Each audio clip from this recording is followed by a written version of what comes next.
Данный видеоролик не преследует цели задеть или оскорбить чьи-либо чувства. Ролик был создан исключительно в образовательных и познавательных целях. Берегите себя.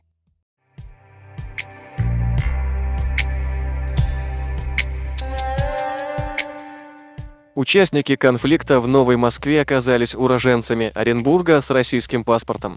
Никакого отношения к Северному Кавказу они не имеют. Кто с тобой был еще, принимал участие в драке? Братья. Понятно. Они в Москву откуда приехали?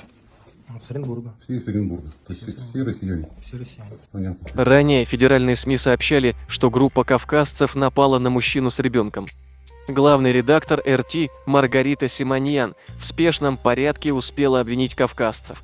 Все эти приезжие и лица кавказской национальности допрыгаются, что в стране опять введут строгий режим с пропиской с регистрацией и с проверками этой регистрации на каждой станции метро.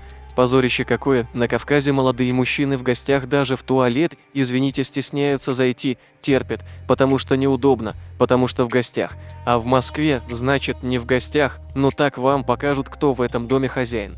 Это я вам говорю как приезжая и лицо кавказской национальности в одном флаконе, заявила Симоньян на своей странице Instagram.